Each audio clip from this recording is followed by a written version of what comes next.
Enough is enough. Just because your son is a doctor, you think you can leech off him? That's not going to happen. Anna, my son's wife, glares at us and starts clinging to my son, Jack. I can't stand the idea of your parents taking the money you earned from me, Jack. Please cut ties with your parents. Even Jack seemed taken aback by her boldness. Cut ties? We don't have to go that far. But Anna didn't back down. Baby, why won't you listen to me? Are your parents more important to you than me? Seeing Anna's exaggerated, tearful display, Jack panics. No, it's not like that. I'll listen to anything you say, Anna. Soothing Anna, Jack turns to us, laughing awkwardly. Sorry, Mom. So, like Anna said, I'm gonna cut ties with you now. Seems like Jack is totally manipulated by Anna. My last hope was to ask Jack, is this what you really want, Jack? Are you sure? Of course. As Jack nods affirmatively, Anna smirks triumphantly. There's no way Jack would choose leeches like you. As a parting gift, though, make sure to give us a nice wedding gift, okay? At her words, I made up my mind. I would not let her have her way. My name is Julie. I work as a nurse in a small hospital. I met my husband Eugene at the hospital. Eugene, who wasn't very healthy, was admitted to my hospital for checkups. Although no particular illness was found, we grew close as I gave him advice to maintain his daily life. After his discharge, we started dating and eventually got married. 2 years after our marriage, I became pregnant. Eugene was overjoyed. He respected my desire to continue working after having our child and was eager to help with child rearing. My parents also loved their grandchild. With the support of Eugene and my parents, I was able to balance my nursing job and raising our son, Jack. Our family of 3 led a peaceful life. When Jack was in his junior year of high school, he made a big decision. Mom, Dad, I've decided to go to med school. I want to become a doctor. As someone in the medical field myself, I was very glad when Jack found his passion in medicine, and I wholeheartedly supported him. Jack studied hard and managed to get accepted into med school straight from college. When we broke the news to his grandparents, they were overjoyed as well. However, another turning point was about to come in our household. Eugene decided to take an early retirement from his company. His frail health had always been a problem, and there were many days he couldn't go to work due to sickness. Taking advantage of an early retirement program seemed like the best choice for Eugene, who decided to retire at 55. Our life, with me continuing to work as a nurse and Eugene doing housework at home, went surprisingly smoothly. Jack finished his 4 years at college and was assigned to the university hospital for his residency. Upon hearing the name of the hospital, I was surprised. Isn't it great? It's the biggest hospital anyone was assigned to out of all my classmates. With Jack boasting so proudly, I felt the need to remind him.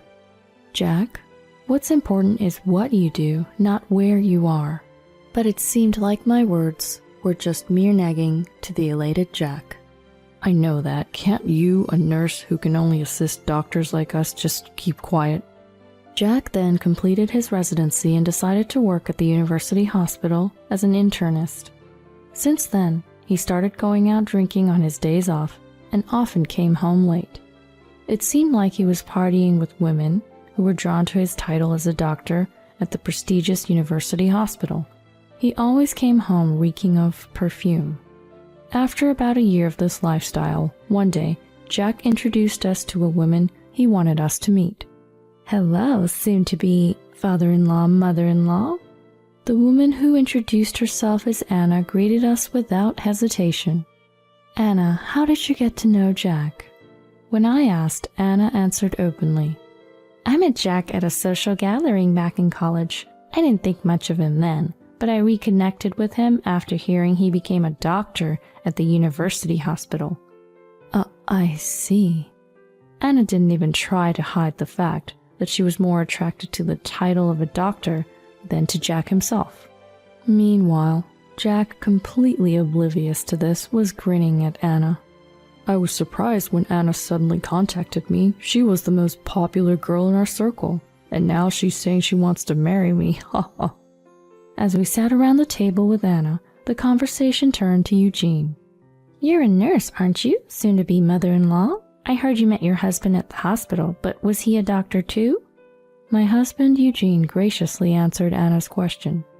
No, I'm just a regular office worker, although I did take an early retirement, so I'm not working now. You're not working? So you're unemployed? Anna's eyebrows furrowed at this revelation.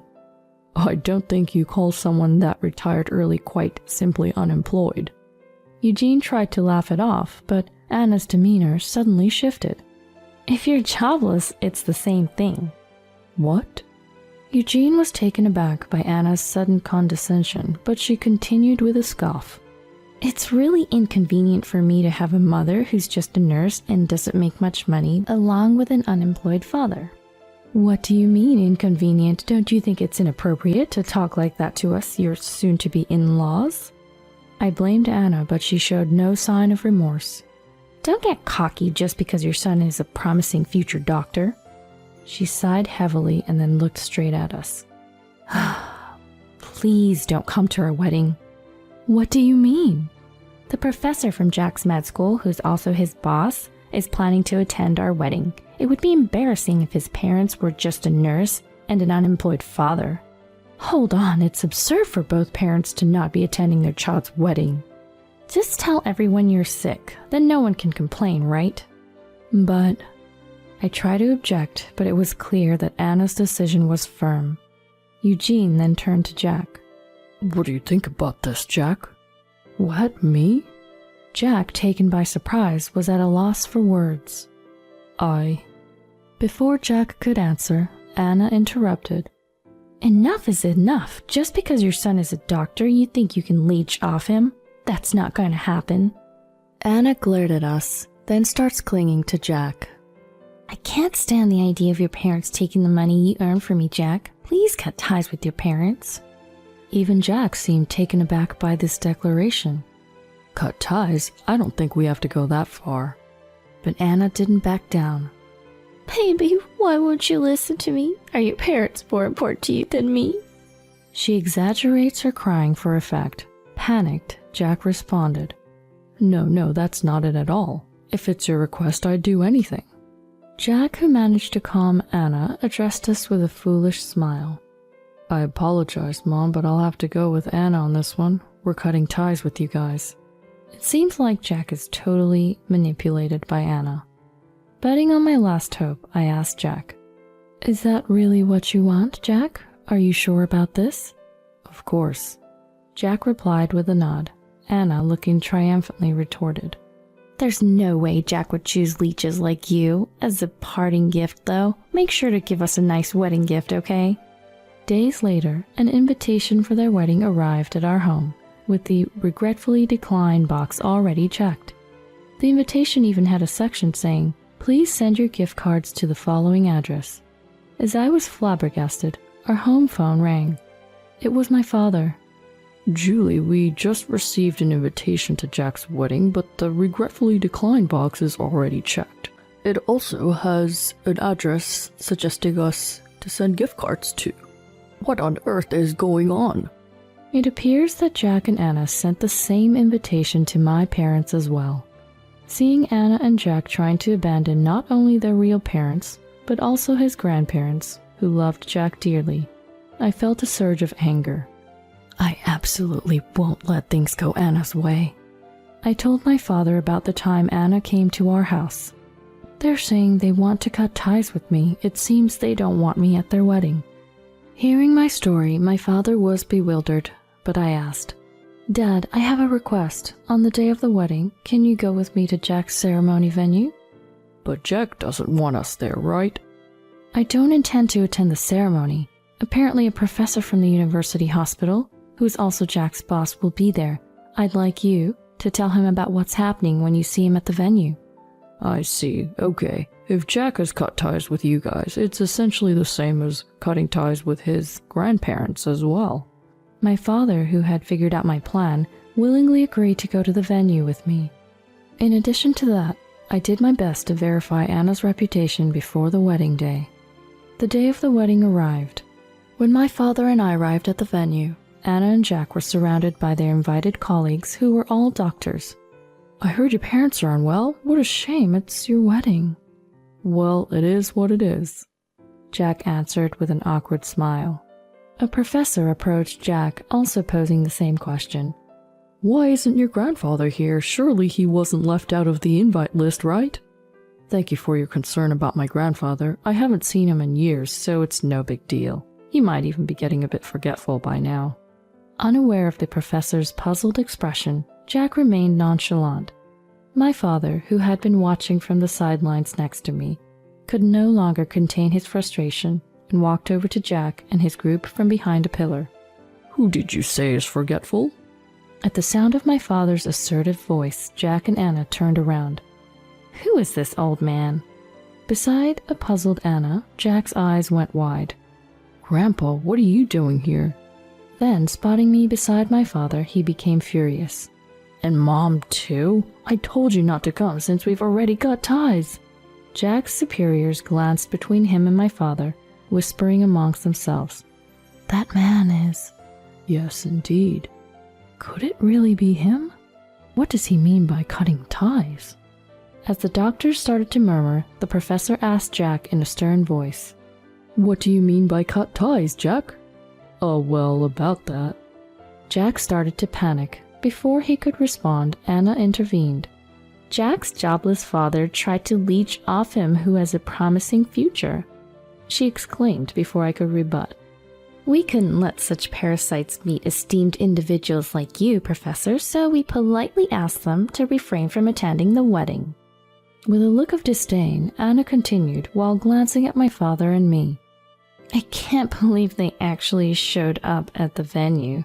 Bringing along a shabby old man like him, did they think they would earn everyone's sympathy? Regardless of the number, parasites are nothing but a nuisance. At the word parasite, Jack's bosses urgently start speaking to Anna. Well, what are you saying, miss? What am I saying? It's the truth, isn't it? Jack agreed that his family shouldn't be invited to the wedding, right, Jack? Yeah, Anna's right. If you think being blood-related means you get away with anything, you're dead wrong. Even if you're family, I won't let them harm my bright future and career. At Jack's confident declaration, the doctors turned pale. Jack, you really don't know, do you? What don't I know? At Jack's surprised look, his boss doctors simultaneously disclose. Your grandfather standing there is the former deputy director of our hospital. What? There's no way, right, Mom? Jack, looking worried, turns to me. I tell him the truth. It's true. Dad was the deputy director of your university hospital. No way, you never mentioned it. Jack looks intently at my father, and my father tells him. I was asked to keep it from you by Julie because we didn't want to put unnecessary pressure on you. Pressure? I explained to Jack. When I became a nurse, my father was already a respected doctor in the hospital. Being the daughter of such a capable man was pressure to me. I didn't want you to feel the same. So you kept it from us? The professor turns to Jack with a stern look. Your grandfather is my mentor. Calling my dear mentor a parasite is extremely offensive. And the fact that you don't even appreciate your parents and family who've supported you this far, I'm disappointed in you. Under the cold gaze of the professors, Anna rushes to cling to my father and me. We really did want to invite my in-laws. Since you're here, please attend the ceremony. I'm just amazed at Anna's quick change of attitude. I firmly tell Anna, I decline. The only reason we came here today was to make it clear to the guests why we couldn't attend the wedding. We have no intention of attending the ceremony. But we're a family. Don't you care about Jack? Family? Weren't you the one who said you wanted to cut ties with us? We're not a family or anything. We're strangers. My father backs me up. When my daughter cuts ties, that means I lose my connection as a grandfather too. It seems my daughter has had her say, so we have no more business here. Mom, Grandpa, please wait for me. Jack weakly muttered. The professor, as if to add insult to injury, said, Being a doctor involves facing and working with people. If you can't respect your family and elders, you're not fit to be a doctor. It seems you'd better grow as a person in a local hospital, not in our university hospital. You mean... Get yourself transferred to a hospital in our rural network. You mean I'm being sent to the countryside? Anna glares demonically, while looking at Jack, who was stunned. Rural assignment? You must be joking. I only married you because you were working at the university hospital. Anna confronts Jack, shrieking about divorce. I'll make sure you pay alimony. Anna never really intended to support Jack as his wife after all. There was no longer any reason to be considerate of Anna. Anna, you're the one who's going to be paying alimony. My words surprised Anna. She looked at me. What? Why should I have to? Anna, you've been having an affair, haven't you? What? Suddenly, Anna began to panic. What kind of evidence do you have to make such an accusation? I laid out several photos in front of the flustered Anna. They showed Anna snuggling up to an unknown man like a couple entering a hotel. I asked her classmates about what they thought of you, Anna. They testified about the affair, and I've been investigating ever since. Here's the proof. Upon seeing the photos, Jack started to shake. Anna, you were meeting this man behind my back? It's not what it looks like, Jack. Hear me out. Why should I? I don't want to hear any excuses. Disgusted by their ugly argument, the guests following Jack's father started to leave one after another. The squabble continued until the venue staff had to intervene. By the time they realized, there were only a few guests remaining. The situation was far from conducive for a wedding, so the event was called off. Jack went straight to the city hall to collect divorce papers. I have no intention of continuing to live with a cheater. No way, without your prestigious university hospital title, you're nothing appealing to me at all. Both stubborn and resentful, the two swiftly went through with their divorce. Subsequently, Jack received an official resignation notice from the hospital and was transferred to a hospital in the country. Working alone in the countryside, Jack seemed to be realizing his own immaturity as a doctor.